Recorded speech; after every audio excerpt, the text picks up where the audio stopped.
इस वीडियो में हम बात करेंगे बिना कैलकुलेटर की सहायता से किसी भी वैल्यू का एंटी लॉग वैल्यू कैसे निकालें हम।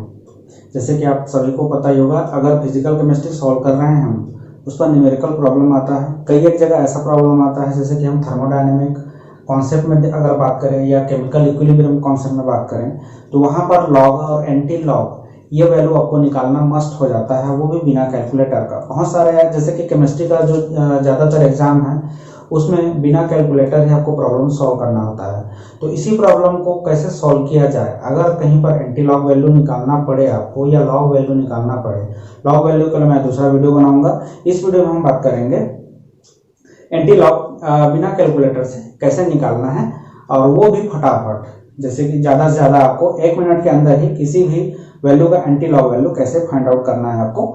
आइए चलिए देखते हैं। ठीक, तो यहाँ पर मैं एक दो वैल्यू लिखा हूँ, आपको दिख रहा होगा। एक जेड वैल्यू लिखा हूँ और एक्स वैल्यू लिखा हूँ। ये जेड और एक्स क्या है एक्चुअल में, जैसे कि अगर कोई यहाँ पर डेसिमल पॉइंट में दिया हुआ है, ठीक, ये डेसिमल पॉइंट जेड और एक्स है। ठीक, डेसिमल के बाद जस्ट क्या है, जेड है, और उसके बाद है एक्स। तो जेड का वैल्यू आपको यहां से देखना है और एक्स का वैल्यू आपको यहां से देखना है। ठीक, अगर यहां पर ऐसा कोई कंडीशन फंस जाता है, जैसे कि मैं एक एग्जांपल ले लेता हूं 5.37। ठीक, 5.37 यहां पर अगर कोई एग्जांपल इस प्रकार से देखते हैं, तो यहां पर 3 क्या होगा, जेड होगा, और जो 7 है वो एक्स होगा।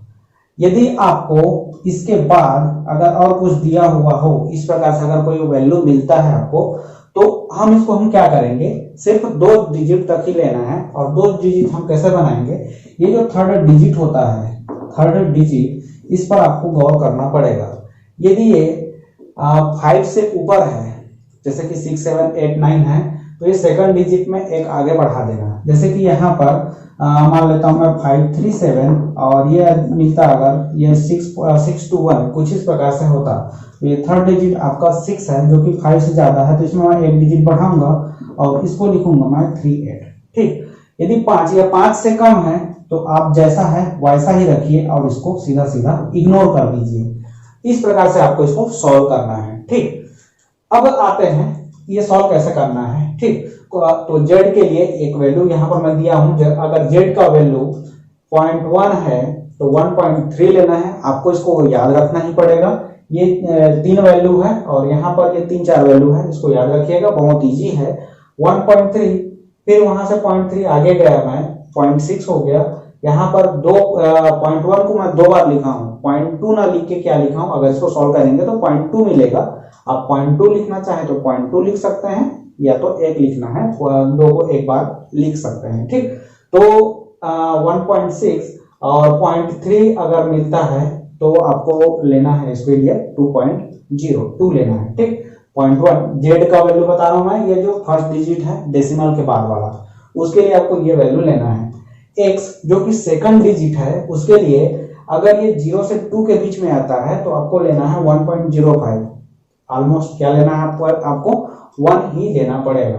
अगर 3 से 5 तक जाना है, 3 से 5 के बीच में अगर कोई मिलता है तो 1.10, 6 से 7 के बीच में है तो 1.15, और 8 से 9 तक है तो 1.20 ले सकते हैं।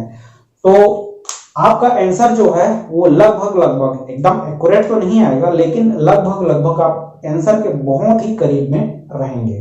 ठीक, तो मैं इसी एग्जांपल को उठाता हूं और इसी एग्जांपल को सॉल्व करके देखते हैं क्या आता है। ठीक, अपना जो क्वेश्चन है, अगर एग्जांपल है, ये क्या है 5.37, तो इसका एंटी लॉग वैल्यू क्या होगा।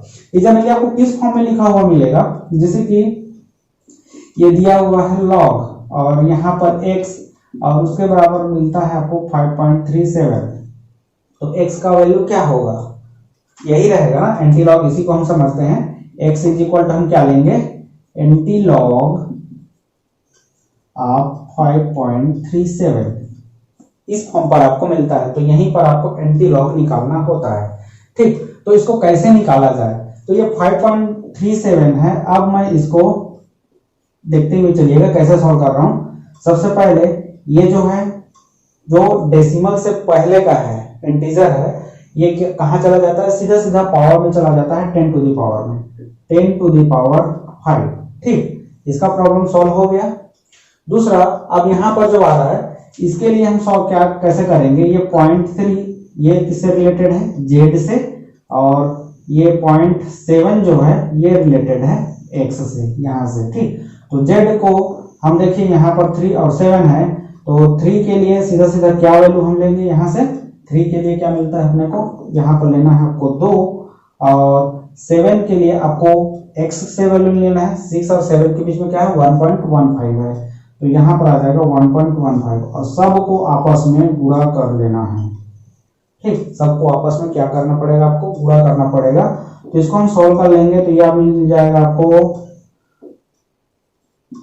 और ये 2.30 इंटू 10 टू द पावर 5, ये इसका फाइनल आंसर हो जाएगा। ठीक, अगर इस फॉर्म पर दिया गया है आपके कंडीशन में। दूसरा, आई होप ये क्लियरली समझ में आया होगा। दूसरा एग्जांपल देखते हैं जिससे और ये क्लियर हो जाए।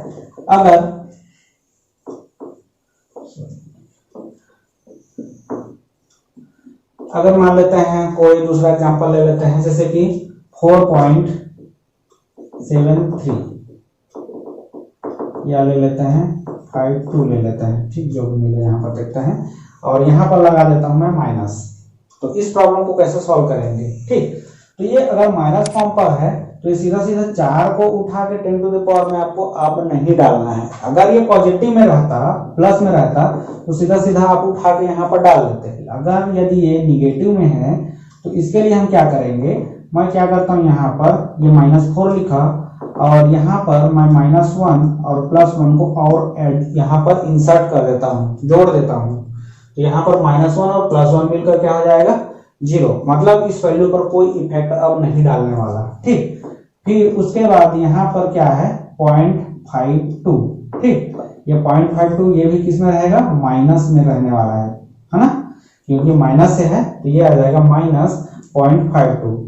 अब ये माइनस माइनस वाला है, ये जोड़कर कितना हो जाएगा -5 हो जाएगा, और ये प्लस और ये माइनस, तो अपने पास क्या बचा है +1 और -5.2। तो इसको सॉल्व कर लेंगे तो कितना आएगा 1.00, और ये 52, ये हो जाएगा 8, और ये 4, और ये हो जाएगा 0। तो ये बचेगा कितना, यहाँ पर इन दोनों का वैल्यू कितना मिल रहा है अपने को 0.48, और यहाँ पर है 5। तो ये फाइनल आंसर आपका क्या बना 548 -5, और इन दोनों से कितना मिला अपने को 0.48। तो फाइनल आंसर ये।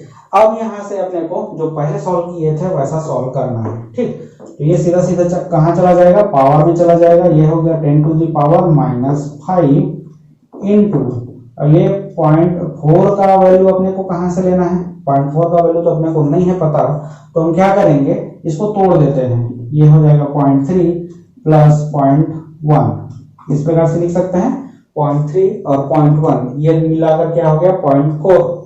ठीक, और यहां पर हो जाएगा ये 0.08। ठीक, इस प्रकार से तोड़ा जा सकता है, इसको टोटल मिलाकर 0.48 आ जाएगा। इसका वैल्यू अपने को यहां से देख सकते हैं, ये दोनों कहां से है, ये z है और ये x है। ठीक, याद में रखिएगा कौन कौन कहां से है।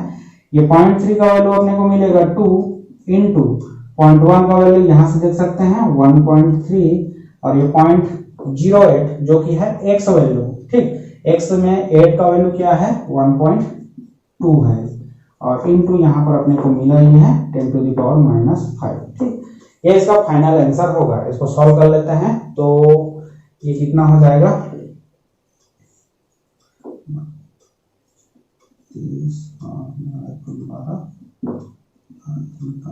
1.56 इंटू 2, तो ये फिर से सॉल्व कर लेंगे तो ये मिल जाएगा 7 12 5 10 11, ये आ जाएगा 10 टू द पावर -5। तो फाइनल आंसर क्या मिला इसका 3.12 इंटू 10 टू द पावर -5। इसका फाइनल आंसर इस प्रकार से हो जाएगा। आप चेक कर लीजिएगा कैलकुलेटर में, लगभग ये करीब करीब में आंसर जा रहा है। ठीक, तो इस प्रकार से आप प्रेडिक्ट कर सकते हैं। अगर ऑब्जेक्टिव क्वेश्चन है तो आप बता सकते हैं कि इसका आंसर क्या होगा। ठीक, आई होप ये क्लियरली समझ में आया होगा। एक और एग्जांपल देख लेते हैं, एक और एग्जांपल जिससे पूरा का पूरा क्लियर हो जाए।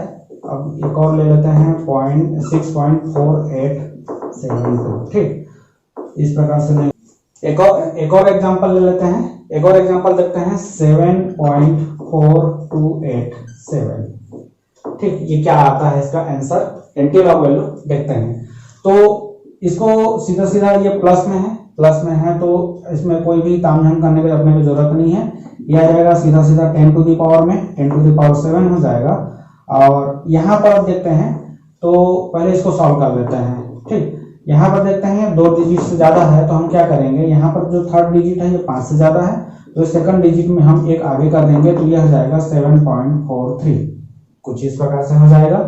अब ये हो जाएगा 10 टू द पावर 7, ये सीधा सीधा पावर में चला जाएगा और ये हो जाएगा 0.4 को हम फिर से क्या तो कर सकते हैं, तोड़ सकते हैं 0.3